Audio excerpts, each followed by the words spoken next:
Ron Albanese's Teaching Tunes Read Aloud. Hi everyone, it's me, Ron Albanese, reading Ron, and it's time for another Teaching Tunes Read Aloud. This time it's The Lorax by Dr. Seuss. At the far end of town, where the grickle grass grows, and the wind smells slow and sour when it blows, and no birds ever sing excepting old crows, is the street of the lifted Lorax. And deep in the grickle grass, some people say, if you look deep enough, you can still see today where the Lorax once stood, just as long as it could, before somebody lifted the Lorax away. What was the Lorax, and why was it there? And why was it lifted and taken somewhere? From the far end of town where the grickle grass grows. The old Onceler still lives here. Ask him. He knows. You won't see the Onceler. Don't knock at his door. He stays in his lurkum on top of his store. He lurks in his lurkum, cold under the roof, where he makes his own clothes out of myth-muffered moof. And on special dank midnights in August, he peeks out of the shutters, and sometimes he speaks and tells how the Lorax was lifted away. He'll tell you, perhaps, if you're willing to pay. On the end of a rope, he lets down a tin pail, and you have to toss in 15 cents and a nail, and the shell of a great-great-great-grandfather snail. Then he pulls up the pail, makes a most careful count, to see if you've paid him the proper amount. Then he hides what you paid him away in his snub, his secret strange hole in his grovulous glove. Then he grunts, I will call you by wisp of my phone, for the secrets I tell are for your ears alone. Slup! Down slups the wisp of my phone to your ear, and the old Onceler's whispers are not very clear, since they have to come down through a snurgly hose, and he sounds as if he had smallish bees up his nose. Now I'll tell you, he says with his teeth sounding gray, how the Lorax got lifted and taken away. It all started way back, such a long, long time back. Way back in the days when the grass was still green, and the pond was still wet, and the clouds were still clean, and some of the swami swans rang out in space. One morning I came to this glorious place, and I first saw the trees, the truffula trees, the bright-colored tufts of the truffula trees, mile after mile in the fresh morning breeze. And under the trees I saw brown barbaloots frisking about in their Barbara Loot suits as they played in the shade and ate truffula fruits. From the rippleless pond came the comfortable sound of the humming fish humming while splashing around. But those trees, those truffula trees. All my life I've been searching for trees such as these. The touch of their tufts was much softer than silk, and they had the sweet smell of fresh buttery milk. I felt a great leaping of joy in my heart. I knew just what I'd do. I unloaded my cart. In no time at all, I had built a small shop. Then I chopped down a truffula tree with one chop. And with great skillful skill, and with great speedy speed, I took the soft tuft, and I knitted a thneed. The instant I finished, I heard a gazump. I looked. I saw something pop out of the stump of the tree I chopped down. It was sort of a man. Describe him? That's hard. I don't know if I can. He was shortish, and oldish, and brownish, and mossy, and he spoke with a voice that was sharpish and bossy. Mister, he said with a sawdusty sneeze, I am the Lorax. I speak for the trees. I speak for the trees have no tongues, and I'm asking you, sir, at the top of my lungs. He was very upset as he shouted and puffed. What's that thing you've made out of my truffula tuft? Look, Lorax, I said, there's no cause for alarm. I chopped just one tree. I am doing no harm. I'm being quite useful. This thing is a thneed. A thneed's a fine something that all people need. It's a shirt. It's a sock. It's a glove. It's a hat. But it has other uses. Yes, far beyond that. You can use it for carpets, for pillows, for sheets, or curtains, or covers for bicycle seats. The Lorax said, "Sir, you are crazy with greed. There is no one on earth who would buy that fool's need." But the very next minute I proved he was wrong, for just at that minute a chap came along, and he thought that the thneed I knitted was great. He happily bought it for $3.98. I laughed at the Lorax. "You poor stupid guy, you can never tell what some people will buy." "I repeat," cried the Lorax, "I speak for the trees." "I'm busy," I told him. "Shut up, if you please." I rushed across the room, and in no time at all built a radio phone.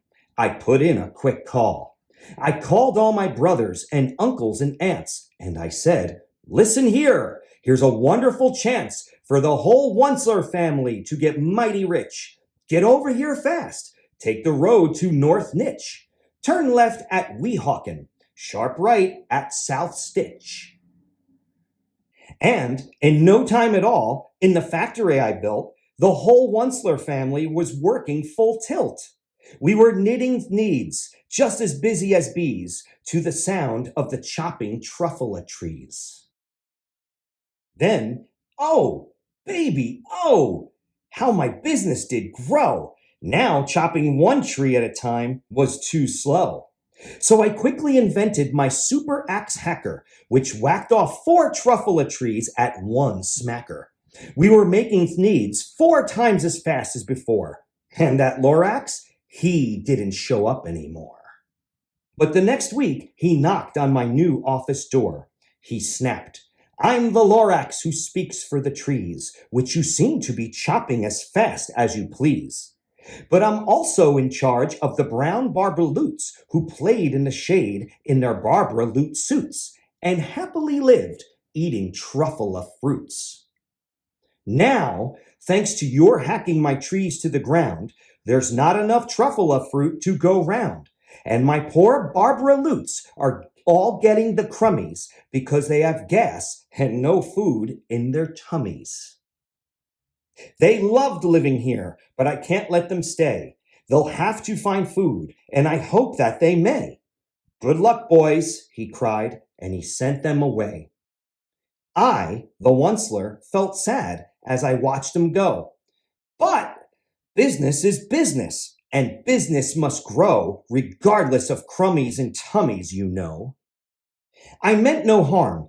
I most truly did not. But I had to grow bigger. So bigger I got. I biggered my factory. I biggered my roads. I biggered my wagons. I biggered the loads of the needs I shipped out. I was shipping them forth to the south, to the east, to the west, to the north. I went right on biggering, selling more needs. And I biggered my money, which everyone needs. Then again he came back. I was fixing some pipes when that old nuisance Lorax came back with more gripes. "I am the Lorax," he coughed and he whiffed. He sneezed and he snuffled. He snargled, he sniffed. "Onceler," he cried with a cruffulous croak. "Onceler, you're making such smogulous smoke. My poor swami swans, why they can't sing a note. No one can sing who has smog in their throat." "And so," said the Lorax, "please pardon my cough. They cannot live here, so I'm sending them off. Where will they go? I don't hopefully know.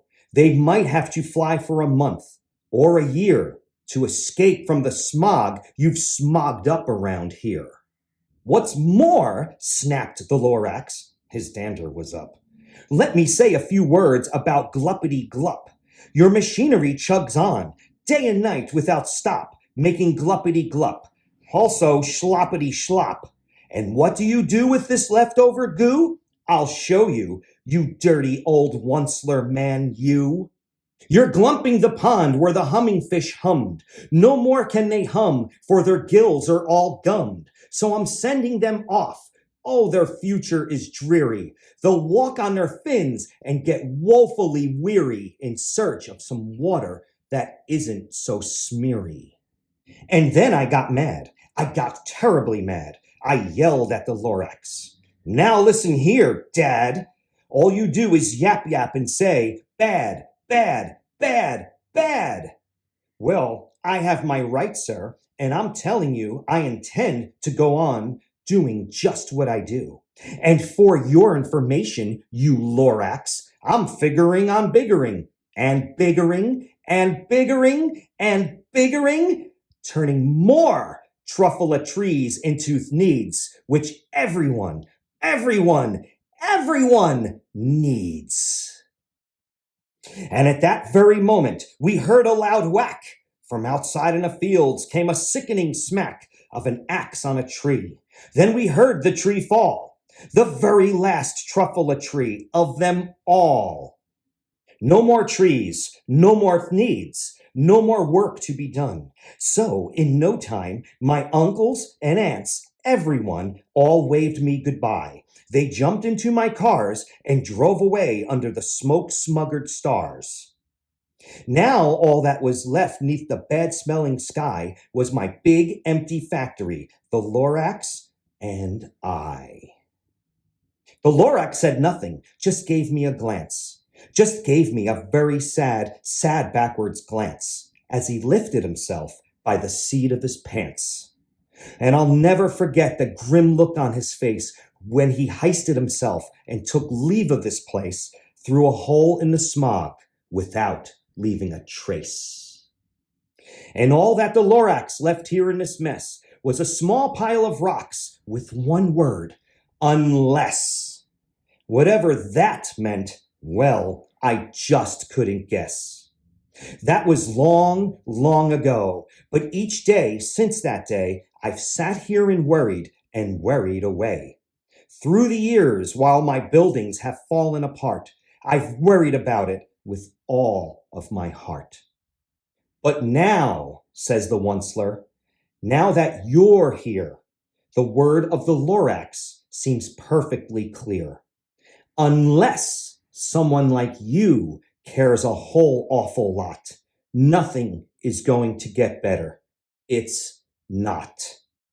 So, catch, calls the Onceler. He lets something fall. It's a truffle seed. It's the last one of all. You're in charge of the last of the truffle seeds. And truffle trees are what everyone needs.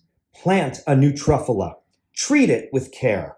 Give it clean water and feed it fresh air. Grow a forest. Protect it from axes that hack. Then the Lorax and all of his friends may come back. Hi everyone, it's me, Ron Albanese, and I want to let you know that my YouTube channel, Teaching Tunes, has lots and lots and lots of read-alouds!